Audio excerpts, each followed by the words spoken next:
ஹாய்ங்க, பாப்பா ஸ்ரீ சேனல் இனிய காலை வணக்கம். நாம் இன்றைக்கி இந்த பதிவில்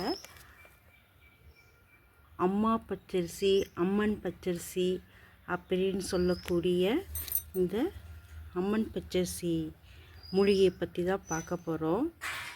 நல்லா இவ்வளோ உயரத்துக்கு செடி வளர தன்மை கூடியது. ஆனால் இப்போ வெயிலில் பட்டு போயிட்டு, நிறைய செடி பட்டு போயிட்டு, அதில் இப்போ கூட்டமாக இந்த இடத்துல பஞ்சாக நம்ம வீட்டுக்குள்ளாரையே நிறைய மூலிகைகள்லாம் முளைக்கும்.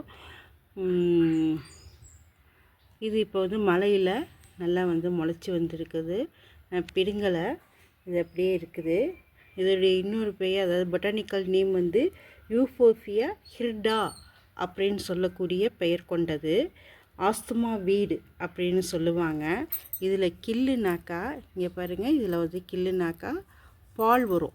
இந்த வருது பார்த்திங்களா, தெரியுதா? பால் வருது. ஒரு காம்பை பிச்சு காமிக்கிற பால் வரும்.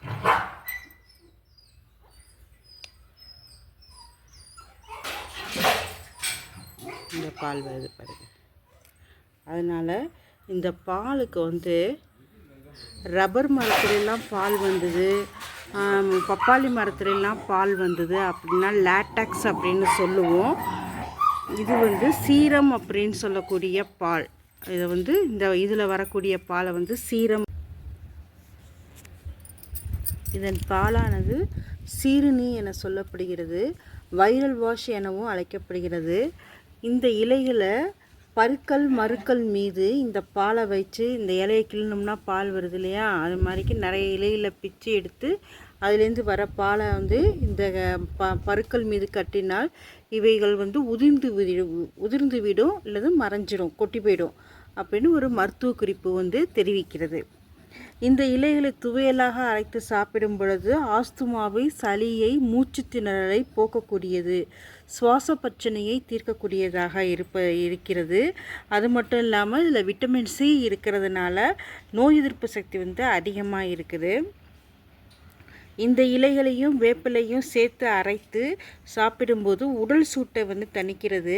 Anti bacterial, anti fungal, anti microbial, உடலில் உள்ள நோய் எதிர்ப்பு சக்தியை தரக்கூடியதாக உள்ளது. இந்த படா, தேமல், சொறி, சிரங்கு இதெல்லாம் வரும்போது நமக்கு அரிப்பு, நமைச்சல்லாம் ஏற்படும். அதுக்கெல்லாம் இதை நம்ம மேலே மஞ்சளோடு சேர்த்து அரைச்சி குளிக்கும்போது இந்த சிரங்கெல்லாம் குறையக்கூடியதாக இருக்குது.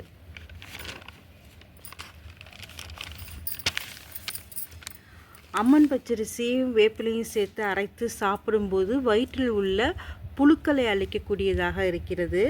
பருக்கள் மீது இந்த பாலை விடும்போது இரத்த ஓட்டம் அந்த இடத்துல ட்ராப் ஆகி அந்த இடத்துல இருக்கக்கூடிய பருக்கள் அல்லது மருக்கள் உதிர்ந்து விடுகிறது, இரத்த ஓட்டம் நின்று போகிறதுனால. அதே மாதிரி குழந்தைக்கு பால் கொடுக்கும் தாய்மார்களுக்கு பால் பற்றாக்குறை ஏற்படும் போது இந்த இலைகளை பசும்பாலோடு அரைச்சி 60 மில்லி பாலுடன் பசும்பாலுடன் சேர்த்து கலந்து குடிக்கும்போது பால் பெருக்கியாக இது பயன்படுகிறது.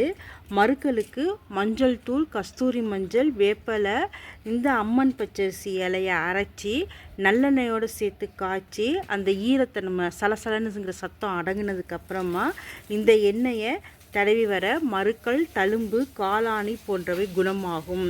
தலையில் ஏற்படும் அரிப்புக்கு, அது பொடுகளால் அரிப்பு ஏற்படும், இதுவும் போக்கக்கூடியதாக இந்த அம்மன் பச்சரிசி இலைகள் பயன்படுகிறது. ரணமலக்கட்டு என சொல்லக்கூடிய மலத்தை இலைக்கு வெளியேற்றவும் இதன் இலைகள் உதவுகின்றன. பாருங்கள், ஒரு சின்ன தாவரம் தான் இதுதான் அதுக்கு பூவு. இந்த பூக்கள் தான் பாருங்கள், அப்படியே கசகசா மாதிரிக்கு சின்னதாக இருக்குது. இது உள்ளார இது இது எல்லாமே வேர்த்தண்டு, இலை, பூ எல்லாமே நமக்கு பயன் தரக்கூடியது தான் இருக்குது. இதை நம்ம பயன்படுத்தி